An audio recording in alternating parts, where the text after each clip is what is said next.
Thank you for listening to the show on Really Big Something Channel. September 15th, 2017. USA! USA! USA! Wow. Listen to the hate. Listen now to the KKK and the white supremacy. Did you catch that? Did you listen to the hate? You can almost hear it. Zig Heil. Zig Heil. You can almost hear it. Play it again, Britain. USA! USA! USA! Wow. Well, they don't like that in California schools anymore. I swear see, this is another thing about the so-called dreamers and DACA and these that are now going to be in the pipeline for potential amnesty.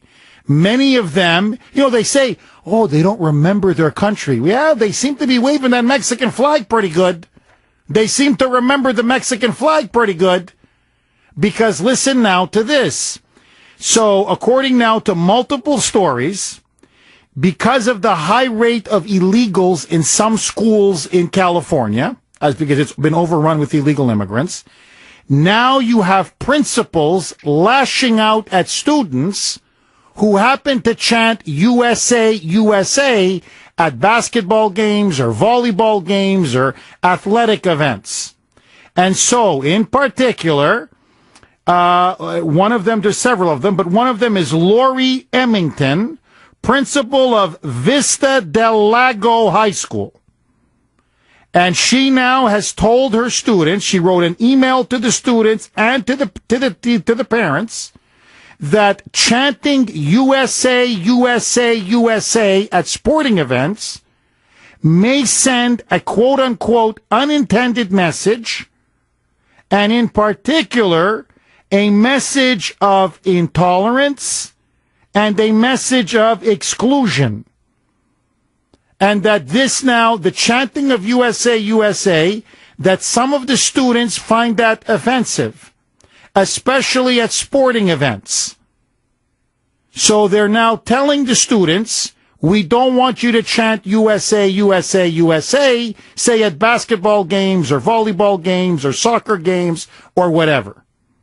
So according to her, she said that there's a time and a place. Oh, it wasn't even her. Sorry. Mike Garrison, the commissioner for the California Interscholastic Federation, which supervises high school athletics, backed Lori Emmington, saying that there is a time and a place to yell that and cheer that. But they don't want them to yell that and cheer USA, USA, USA when they're actually on the soccer field or on the baseball diamond or on the basketball court, because this could offend either people from other countries or the illegal immigrants. Again, the potential, some of them, the potential dreamers. Now, many students are rightfully saying, whoa, whoa, whoa, whoa. A, this violates freedom of speech. Speaking of freedom of speech and freedom of expression. But moreover, they go, it's just showing pride in our country. We love our country. And it represents everybody. All of us. In fact, they're openly saying, every race, every color, every creed, every gender, it's all of us. We're all Americans. And so they're now pushing back, and they're saying they're not going to listen to the principal. They're going to defy the principal. They're going to defy the high school, the Interscholastic Federation. They're not going to listen to this. So listen, for example, here's Ryan Bernal, a student at that very school. Quote, about the email. I wasn't angry, but I was definitely like, why can't we chant USA? To say USA, we're all the same. We're all American. It doesn't matter what your skin tone is or where you're from. Another one, the mother of one of these students, Natalie Woodbury, who says, by the way, she says, the last thing I am is a conservative, but this is insane now. I mean, now you got to hate your country. Now you can't even chant USA, USA. So she goes, quote, I want to chant USA, USA, USA because I want us to pull together and help. Not because I want anybody to feel left out or not be part of our country. And so now, under tremendous pressure, the principals and this federation are saying, well, we're not going to institutionalize this ban on USA chants. Oh no! You mean you're not going to force the students not to say USA, USA? Oh, come on now! No, you guys are being too generous down there in California. So they're now saying, we don't want you to say it. We're encouraging you not to say it. We're putting pressure on you not to say it. But in theory, we can't force you not to say it. What's wrong with chanting USA, USA, USA? Now, notice, when a high school team, say from Brazil, plays an American high school team, say in soccer or in volleyball, when you're playing in Brazil, you think the Brazilians have a problem saying, Brazil, Brazil, Brazil? No. They're playing for our country. We're going to cheer on our team. They don't go around and say, oh, this may be offensive. Somebody may feel excluded. Somebody's feelings may be hurt. This is intolerant. And we have to be compassionate and have respect for diversity. No, only we do that. There is nothing wrong in being proud of your country and cheering for your country in an athletic event. And to try to push a ban on that, my friends, liberalism is a mental disorder.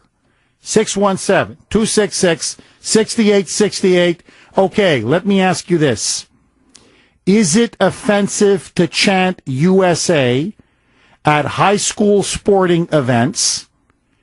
And have you heard teachers, principals, school officials complain about excessive patriotism or love of country when it comes to, let's say, your kid's school or any sporting event they've been involved in? 617-266-6868. Okay. Many of you, by the way, still want to keep venting about DACA. That's okay. USA! USA! Look at this. Brittany, I can't hear it anymore. I hear Hitler.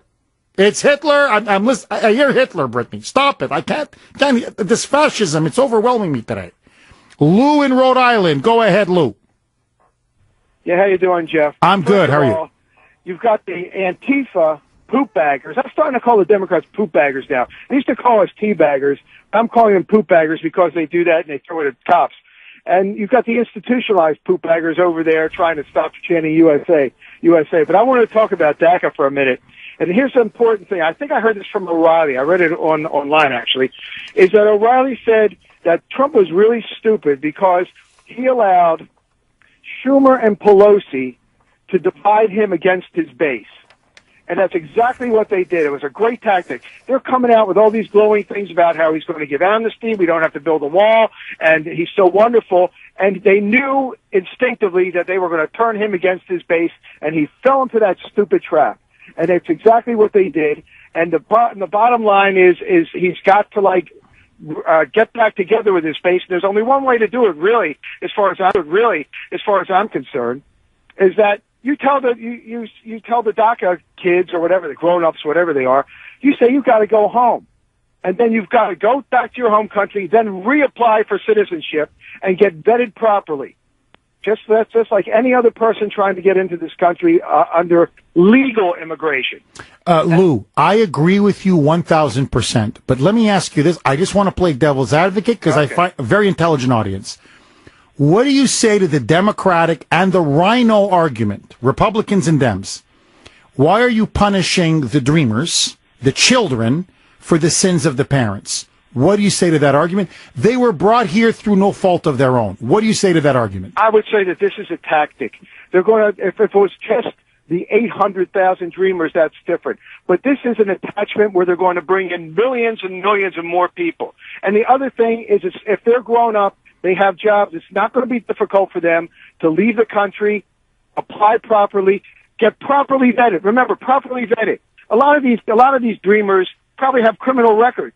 So they're unvetted. They should be kept out. Right. Lou, they're all unvetted. None of them have done any security background checks. You've got to be properly vetted to get into this country. And that's the whole thing. And they shouldn't be able to vote any faster than any other legal immigrant. And that's what we got to get back to. Legal immigration. But this is a trick in order to get not only 800,000, but millions of people into this country along with them that they're going to tag along and bring along with them. And that's how we're going to do it. Amen, brother. Really, honestly, couldn't have said it better myself. Sylvia in New Hampshire, thank you for holding and welcome. Thank you very much, Jeff. I just got back from D.C. with a group from New Hampshire and Maine, and we went to the congressional offices and the Senate offices, mostly the Senate, because we wanted to encourage them to pass H.R. 303 and H.R. 304, or their version of it. One of those is Tate's Law, the other is against sanctuary cities, and encourage them to look at the Davis-Oliver framework, which is a larger, more inclusive framework. But my point to your audience, and I agree, I am fed up, we need to get out there and we need to say no amnesty, and we need to do it soon. And the Tea Party Patriots is having a huge rally in D.C. on the 23rd, next Saturday. If as many of us as possible showed up with signs, no amnesty, build the wall, if there was a sea of those signs everywhere, it would send a message. Sylvia, I think Lou made a really brilliant point. Do you think, and Brittany made this point earlier in the show, Schumer, after that meeting with Trump a couple nights ago, Chuck and Nancy, Schumer and Pelosi ran to the cameras, issued their statement right away, and now they're in the process of dividing Trump from his base. That's right. Are they outplaying him on this issue? Do you think are they running circles around him on this issue? Well, he never should have let Steve Bannon leave the White House because he has his pulse on what's going on in this country. He's got his finger right on the pulse. And now he's surrounded by a lot of lackeys. It's very sad to me, but the man needs to get the message from us. And maybe the way is millions of us show up again like we did once before, and this time the press has to pay some attention. Sylvia, maybe we show up. Thank you very much for that call. I listen, I'm with you. If they can put millions of people in Washington, D.C., even Jared Kushner can't talk daddy out of that. Even Javanka, even Jared and Ivanka, who have been whispering in his ear, great move, Dad. Reach out to the Dems, Dad. Give amnesty, Dad. Have a big heart, Dad. We got to do something for the Dreamers, Dad. This is all Kushner, General Kelly, and Ivanka. You can't stop that. You can't deny that. Look, all I can just tell you is this. I had a conversation with a couple of Trump people yesterday. And I said, the president is citing 92%, I know he's getting this number, approval for giving amnesty to so-called the Dreamers. I said, on my show, we did a poll. It was 92% against. So I don't know what polls or who they're citing or who they're talking to, but I'm telling you, and I know my audience is a barometer, okay, of his base at a minimum, of middle America. If 92% of Kuhner country says cut no deal on DACA, Mr. President, I'm telling you, your base is going to revolt on this. So either you get a much better deal or, what's a good amnesty? No amnesty. Aaron in New Hampshire. Go ahead, Aaron. Hey, happy Friday, Jeff. How are you, brother? I'm good. How are you, Aaron? Excellent, thank you. This might sound strange, but I actually wrote a letter to Donald Trump last night. It's about betrayal, conservatism, and moving on to a third party. Will you give me 45 seconds? Go ahead. Read the letter on air. People listen to the show, so they're going to be listening to you. Go. Thank you. It's called Your Betrayal Won't Break Us. Donald Trump, when you needed votes, we gave them to you. When you did things that we didn't fully support, we had tolerance. When it was you against the world, we stood with you. Now it seems you have betrayed us. But who betrayed who? Personally, I think you have betrayed yourself and your country. Donald Trump, let me give you a little lesson on betrayal and conservatives. Your betrayal gives us the solidarity that gives us our strength. Just like we stood with you when it was you against the world, we now stand with each other because it's now us against the world, without you. You attached yourself to our pain points during the campaign trail, and you thought your words made you strong. But as conservatives, it's not only our words that make us strong. It's the meaning behind them. It's the values and principles that we hold dear. It's the Constitution. It's God. It's our will to fight for what we believe is right. These things are the glue that gives us that solidarity. It's what gives us that strength. Those things that we now know that you could never fully understand. So Donald Trump, enjoy your new base. Go cut deals with Pelosi and Schumer. Go cater to Ryan and McConnell.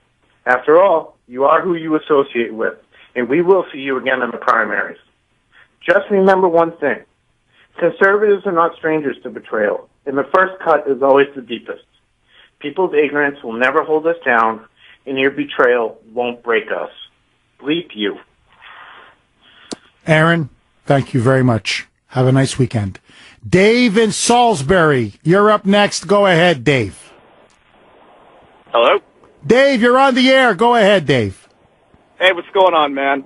I'm good. How are you? Talking about the thing with the Yeah, USA. They don't like that in California, Dave. California, you realize that, I mean, it's kind of a disingenuous argument you're making there, because it's not like some high school team, some basketball team is playing some basketball team from Brazil. I mean, there's not really a whole lot of reason to sit around and start chanting USA, USA when you got one California team playing another California team. I guarantee you that the reason that this happened is because it's probably like a predominantly white high school team playing a predominantly Hispanic high school team. There you go. Chanting USA as a There cause. you go. I had to play the race card, huh? Banning things is unbelievable. Unbelievable. You had to play the race card, huh? It's always white versus somebody. USA, USA, USA. So it's just incredible. In every other country in the world, they celebrate patriotism and national pride. But only you moonbats can call up on a Friday at 2:22, waste everybody's time, and go on about how it's white power, white power, white power. Honestly, really, get a life. Let me ask you this, Kuhner Country. Are you going to see the movie It this weekend? I know it's a nice weekend this weekend, and maybe you're going to go out and go to a family picnic or have a barbecue, but it is shattering all kinds of records. It is the biggest ever opening for a horror film. It's one of the biggest ever openings for any genre of a film, nearly $180 million worldwide. And what is it with creepy clowns? And it also appears now that the horror genre itself is making a massive comeback. And so I didn't see the original, the Stephen King classic. I did not see the original. However, I do plan to see this remake. Apparently it is extremely scary. And it's about some, I guess, a crazy clown. I just assume it's got a demonic clown, or it's about a clown. And so Brittany and I were just talking about this. That goes after children. That goes after the children. And so she said to me, Jeff, I'm going to probably see the movie with Mike. If I can get him to go. If she can get Mike to go. Doesn't seem like he wants to see that. Mike is scared of horror movies. At least I think. She thinks, even though technically he's a cop, but let that go. He's a police officer who's afraid of horror films. All right, Brittany's mad at me. Okay, sorry about that. Made a joke about the boyfriend. So anyway, so he may go, he may not go, but Brittany's definitely going to go.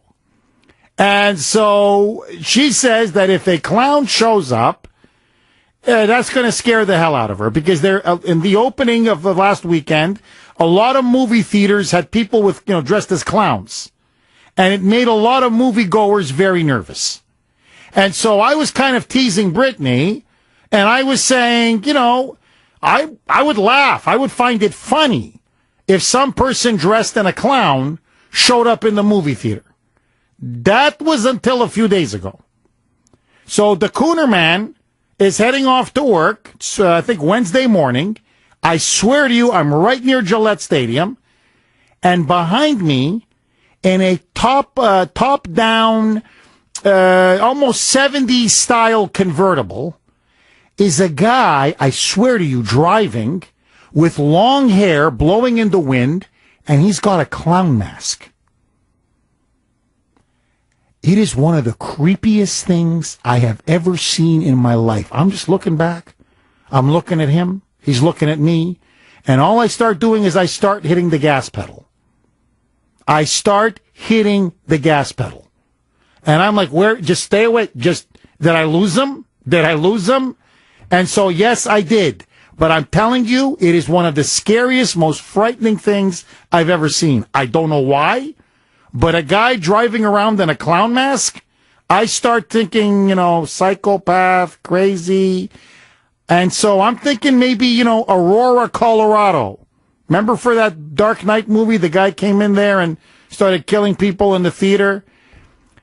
If I go see the movie this weekend, and I may, if I see one clown in that movie theater, the Kuhner man is getting the hell out. 617-266-6868. Do you plan to see the movie It? Are clowns scary? And what are some of your favorite, scariest movies? Your calls next. WRKO, the voice of Boston. 2:37 here on the great WRKO. Okay, my friends, what are some of the scariest movies you have ever seen? We're going to take your call, 617-266-6868. But joining us first is the man himself, the sponsor of the Kuhner Report, my bosom buddy, Bill Kelly, President and CEO of Kelly Financial Services. Bill, how are you today, my friend? Jeff, I've got no more room to be scared this week. I read some of Hillary Clinton's book. Bill, let me ask you this. Clown, Jeff.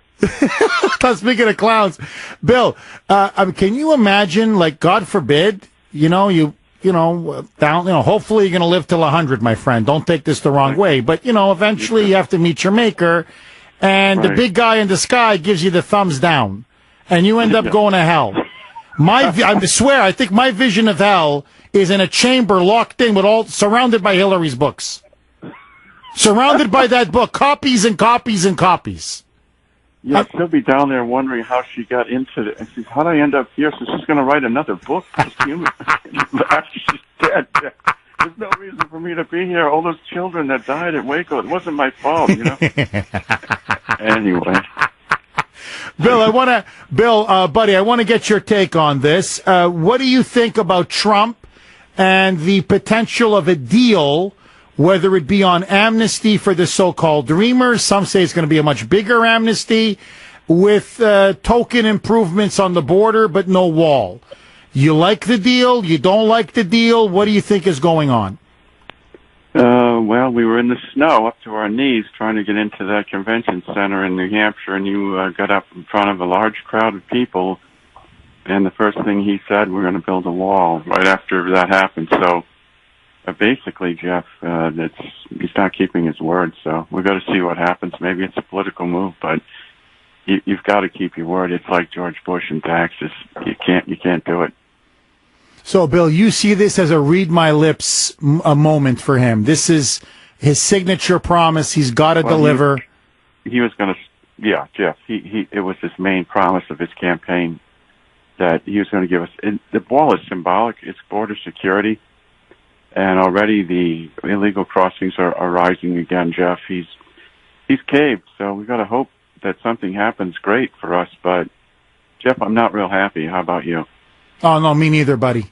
I think it's a bad deal. I think it's a bad idea, and I'm encouraging him and urging him not to do it.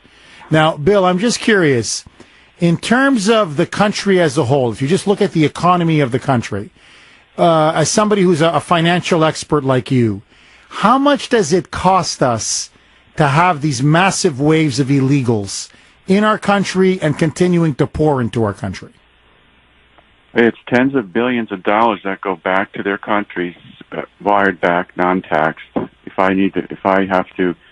transfer money in and out of the country, I have to fill out an IRS form. American citizens who are having their IRS identification numbers, their Social Security numbers hijacked. It's crime. It's, for family on welfare. I mean, we're saving jobs here to avert, a welfare crisis, and then we have resources that are being given up. It's lives being taken, Jeff. We just want a secure border. It's in the Constitution. It's part of our government to protect the borders. It's a primary duty of the president, and if he fails on that, it's expensive. It's in the tens of billions of money going back to Mexico, non-taxed. It's an underground economy here that's in the probably tens of billions of dollars, Jeff. So it's all over the place. It's our medical care system is being overwhelmed in many of these cities. The uses of emergency rooms as primary care physicians. Anywhere you look, Jeff, 40% of the budget in Massachusetts, remember, goes to mass health, not just medical care, free medical care to somebody. God love them, but 40% of a $40 billion budget, Jeff, that's a lot of money. Wow. Bill, let me ask you this, my friend. So we're going to have a rocking time, not this Saturday, but next Saturday. It's going to be at the Burlington Marriott, Saturday, September 23rd, starting at 11 a.m. Bill, I know we've got a lot of people that are going to be there. Are there still seats available? We have taken up another room, so they're going to move the dividers, Jeff. So you remember what we had for Allen West and Tonto Ferranto will be the same amount of people, and it'll be a huge crowd. I know Jeff Deal has mentioned that he wants to attend. Is that still in the works, Jeff? Yes. So Jeff Deal will be there. He's going to give a talk on how he plans to beat Elizabeth Warren. I know there's brunch for everybody. Then you're going to be speaking. Tax retirement experts are going to be speaking to show people how they can grow, protect, and prepare for their retirement. And then, of course, I'm going to be giving my exclusive State of the Presidency address. Will Trump survive his first term? Bill, I think it's going to be a rocking event. We always have a lot of fun. Now, Bill, I don't know, did you catch a commercial on Fox 25 last night?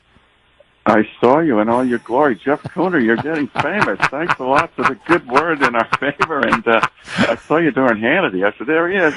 Kelly was running in the room. And so you looked great. I appreciate it. So, we're on TV, Bill, plugging the event. That's how big this event is now getting. Well, Fox has been good to us in the past, and I appreciate your help, but it's great to hear you talk. It's like the Pope coming in when Jeff Kuhner tries to enter. It's like the crowds, they just want to touch your clothing, Jeff. They just want to get a little touch of your clothing and a blessing. I'm going to give you a thing of water and a little wand. You can kind of throw it out there, Jeff. How's that? Well, you see, Bill, that's the thing I like about you. God bless you. You made a lot of money. You're basically a man who pulled himself up by the bootstraps, created a great business for himself. Well, thank you. But you're not cheap.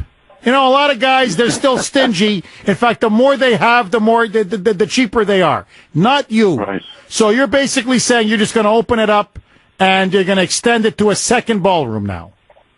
Definitely. We're going to have a great event, Jeff. And folks who need help with their finances, the early segment, at 1 o'clock, be there for Jeff Kuhner live and electric. I know it always has been in the past. My friends, there are still seats available. Call now, 888-800-1881, 888-800-1881. Kuhner Country, I look forward to seeing all of you there. Bill, as always, thank you so much, my friend, and have a great weekend. God bless you. Love to the family. Thank you. God bless you, Bill. Take care. 617-266-6868. Okay, so let me put my cards on the table. I'm going to go see it this weekend. If I can get 2 hours away from the Bambinos. I think Grace is going to give me a couple of hours. I'm going to go see it. I love horror movies. I don't like the slasher, like the like Saw or this with a lot of blood and gore. I like the tension, the suspense, the edge on your seat, sort of like what's going to happen next. Those are the kinds of films I really love. So let me just throw to you a couple of the great horror or scary movie classics. Rosemary's Baby, I loved it. I think it's one of the greatest movies of all time. Psycho, that shower scene. I loved it. The Exorcist. I think The Exorcist, for me, may be one of the scariest movies. Really? What do you mean, really? That Can I be honest? Yeah. When her head spun around, I started laughing. Like, I don't know if I just love watching scary movies, but I just thought it was so funny. This Exorcist did not scare me. Like, hold on. You were laughing? I just thought it was funny. I When don't know. she's possessed by the devil and her Her head turned around and I started laughing. That's I don't funny. know. I don't know why. Like, Jaws scared the crap out of me, Jeff. Like, I don't know. I like Exorcist Jaws. didn't scare me, but Saw, the gory stuff scares me, like the blood and everything. But The Exorcist, I don't know. It didn't do anything for me. I just wasn't scared. I think one of the best, scariest movies of the last 25 years, 20 years, The Blair Witch Project. See, I think that is such a joke. Really? It's not even scary. Okay. That's not scary at all. Paranormal Activity. Have you seen the Paranormal Activity The series? first one, and I thought that was stupid too. I've seen them all. I only saw the first one. I wasn't too crazy about that one. Oh no, man, scary It just as hell. seems so fake. Gee, I don't know, Brittany. Wow, okay. Ay. Boy, you're a tough customer, let me tell Well, you. I have to say, you did suggest to me. Get Out. Did you see Get Out? I saw Get Out. Get Out was I that was saw a good that on movie. my own. That was really good. That was scary. What the heck was Don't Breathe. Okay, I couldn't think of the Oh, Don't title. Breathe. Don't Breathe. I saw that in the theater, and I was freaking out. That was scary. That was a really scary movie. Yeah, you suggested that. No, that no. was so suspenseful. Oh, you got that your was awesome. you got your did. money's worth on that one. You did. All right, so let's leave your boyfriend out of it for now, okay? Is Brittany going to go see it this weekend? Because he may be scared. I don't want to scare your boyfriend. Well, he's working, so He's also scared. he is scared. Well, you know what I was gonna do? He doesn't listen to the show, thank God. But I want it because he doesn't want to go, which is fine. Whatever. He'll probably end up going with me. I'll just make him. So what I wanted to do was Hold on, sorry. Who pays for the movies, by the way? He does. Oh, he pays for your ticket as well? Of course he does. Ah, who says chivalry is dead? That's nice. Yeah. Now, hold on. You get snacks? You get like a popcorn? And Me, I don't. Yeah, sometimes. See, to me, when I go see a movie, I got to get a popcorn and a nice Diet Coke. Yeah. And by the way, I got to say butter on the popcorn. I mean, it's the whole movie experience. But anyway, let that go. So anyway, let that go, Jeff. So you know what I wanted to do? I wanted to see if one of his friends would do me a favor and leave while we're at the movies when we come back. Someone leave like the red balloon outside of his house. I just think that would be absolutely hilarious. Sorry, He would be so mad because there's a red balloon that's left. So people In the are original. doing So people are doing pranks now. I'm sorry, but what's the significance of the red Because balloon? then the kids go missing. It just scares Oh, you. Yeah. he puts the red balloon before he goes after the kids. So it's kind of like so that the kids kind of go to the balloon, whatever. I don't want to give it away. Okay. But anyway, so I was reading news reports that people are doing that and it's scaring people like crazy. So, and then you also see these clowns walking around with the red balloons. In the theaters? Yes. Oh, so I'd run the hell out. See, I would not, if I go to the movies and there's a clown sitting next to me, I'm leaving. There's no way that I'm sitting through that movie. I'll go another time. Oh, I swear, all I'm thinking is Aurora, Colorado. That's what I think of. I just think safety. I'm all set. out. I'll wait out. till it comes back on I'm theaters. out. But I was thinking about doing that prank. What do you think? You think I'd be in big trouble? But will even know the significance of Yes, what the of course, because it would be so we go to the movie, we're sitting at the movie, and I have his friend leave the red balloon outside of the house. When we go back, there's the red balloon. Oh, after he sees the movie. Oh, that would be great. Because I don't think he's seen the original. That's what I mean. He wouldn't get it before, because I wouldn't even get it. Yeah, so when we come back to the house, then you put the red, like the balloon. So I have like his friend leave it, and then so when we pull up, we're like, what the heck? At the front of the door or something. Oh, that would be great. That would be great. I'm gonna have to keep everyone posted on that. Oh, you got to do that, Brittany. That would be incredible. And then videotape his response, like tape his response and put it online. All right, sounds good. Bobby in Boston, what's the scariest movie you've ever seen? Hey, Jeff, how are you? I'm good. How are you? I'm excellent, my man. So, let me just say this. So I'm the youngest of 4 boys, right? I've seen 2 scary movies in my whole life because I dodged them like the plague. The first one was the original It. And my brothers used to dress up like Pennywise the Clown and say they all float down here all the time. It still freaks me out. And once you see it, you'll be like, oh, now I get it. And the scariest movie I've ever seen, it's a not very well-known movie. It's called He Knows When You're Alone. And it was Tom Hanks' first movie. Okay. And I'm from Staten Island, New York. And it was shot on Staten Island, New York. And it was shot at an amusement park called South Beach Rides. And it was shot in a ride. And the murderer was in the ride in one of the scenes. And I never went back to that amusement park. Oh. And I never watched another scary movie. And I'm 6'3", 220, and I am petrified. My girlfriend makes fun of me all day long. She was like, why won't you see these movies? The Ring, this, that.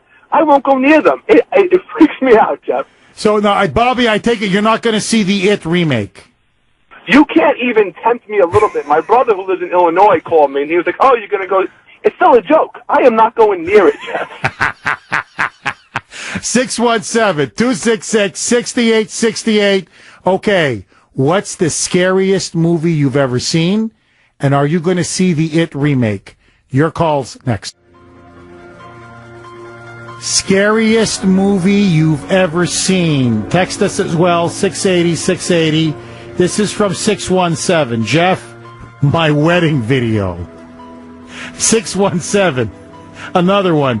Jeff, Hillary's America is the scariest movie I've ever seen. This is from 863. As a young adult who is a Christian, I do not support movies like It by going to see them. No real Christian should. Will you read this on the air? Yeah, sure. Okay. It's no big deal. Another one, 603. Jeff, An Inconvenient Truth. Very scary. Rachel in Somerville. You're up next. Go ahead, Rachel. Hi, Jeff. I just want to let you know, even though I'm from Somerville, I'm not a moonbat. So, anyway, the scariest movie I ever saw is from 1990, believe it or not. I still think about it. It's called The Comfort of Strangers with Natasha Richardson and Christopher Walken. So it's based on a Pinter play. It's about this couple who, they're traveling in Italy. They're from England, and they meet this other couple, and they really hit it off. And then really bizarre things start happening, but it's very subtle, and you would love it because it's a psychological thriller. It's just, I was riveted the entire time, and I still think about it. What's it called again, Rachel? The Comfort of Strangers.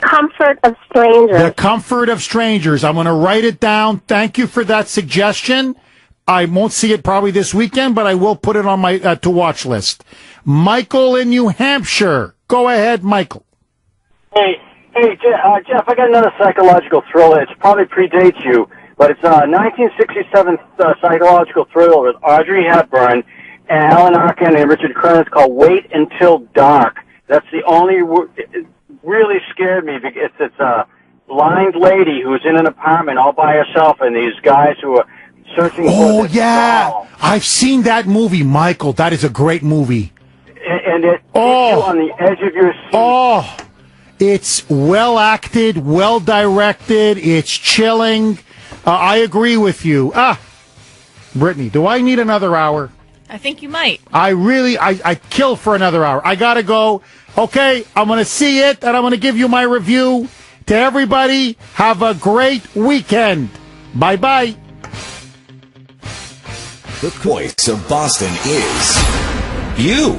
680 WRKO Boston, 93.7 WEEI HD2 Lawrence, Boston. It's 3 o'clock.